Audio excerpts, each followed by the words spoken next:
Hovensa had some more problems because of the rainy weather. This after Hovensa suffered a serious fire just last week. For an update on the latest flare-up at one of the world's largest oil refineries, here's News Channel 8's Wes Small with St. Croix Environmental Executive Director Paul Shackroff. Always seeking some type of dryness. I'm in the St. Croix Environmental Association. I'm looking at the sandbags behind the cameraman. I have to chuckle.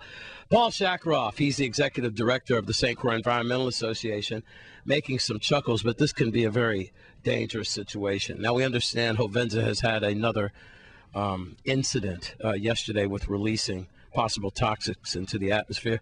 And Paul, you think it's weather related?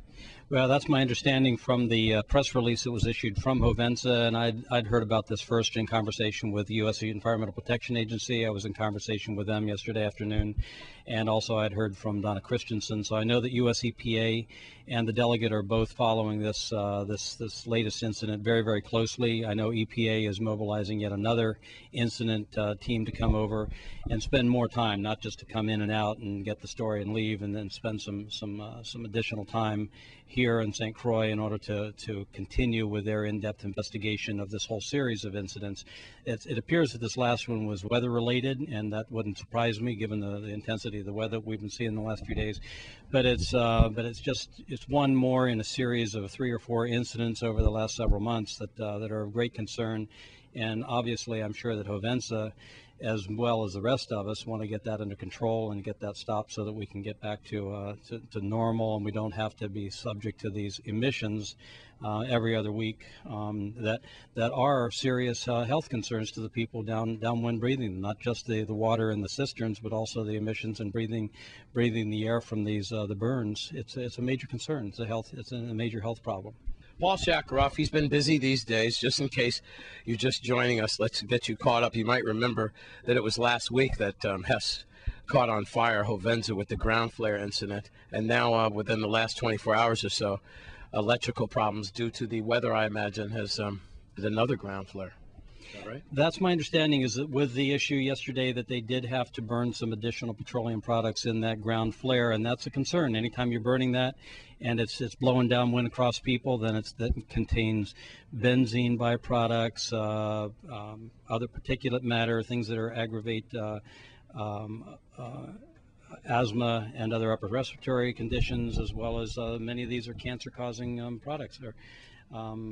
So we are concerned about that. Absolutely. There you go. Yeah, just one of my other many health issues. At St. Croix Environmental Association. Yeah, Wes has asthma too. With Paul Shackroff, he's the Executive Director. I'm Wes Small for News Channel 8. Thanks to Paul Shackroff, Environmental Director of C. And now we just got off the phone with the Department of Planning and Natural Resources. News Channel 8 has learned that at least 6 birds were found dead near the Molasses Pier. At this time, DPNR is doing extensive testing to try to figure out why these birds have died. Could this be from the toxic fumes from Hovensa? Remember, President Barack Obama has sent 2 EPA officials to assess the fire at the Hovensa plant from last week. And when we come back from this break, we'll take a look at your Caribbean report for tonight. Stay with us.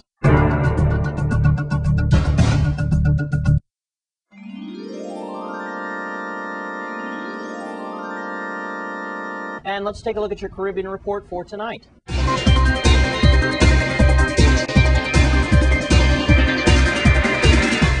The fishing village of Dennery on St. Lucia's east coast has been declared a disaster zone. This following heavy overnight rains that left an estimated 100 houses underwater. No injuries were reported, and the cabinet met in an emergency session yesterday and announced that a special task force had been appointed to deal with the situation. And in the Bahamas Aviation Authority says it's still too early to determine what caused Tuesday's plane crash, in which all 8 locals on board died. The small plane crashed in a lake shortly after taking off from the international airport in the capital of Nassau. 6 of the victims were formally identified on Wednesday by relatives. Hubert Adley from the Bahamas Flight Standard Inspectors sought to play down fears of the aviation safety in the island's chain nation. And in Puerto Rico, 1,000 Federal Bureau of Investigation agents in Puerto Rico swooped down on over 100 police officers prison guards, and soldiers in a major anti-corruption operation across the U.S. territory. Special Agent Richard Coco told Caribbean reporters, "It's the largest deployment of our personnel for a one-day tactical operation. 750 agents were flown into the island over the last couple of days. The aim of the sting was to break up the suspected cocaine ring involving law enforcement officials accused of providing armed security for cocaine traffickers. Puerto Rico is a major hub for illegal drugs entering the United States." And Guyana police say they've detained the mother of a 16-year-old girl whose decapitated body was found inside a suitcase that was thrown into a creek and weighted down with dumbbells. 2 other people, the mother's lover and another woman, were also arrested. Guyana police have not speculated on a possible motive for the killing of the teenager, who was reported missing on the 24th of September. Her body was found Sunday in the capital of Georgetown after neighbors who often picnicked by the bank of the shallow creek complained of a foul smell.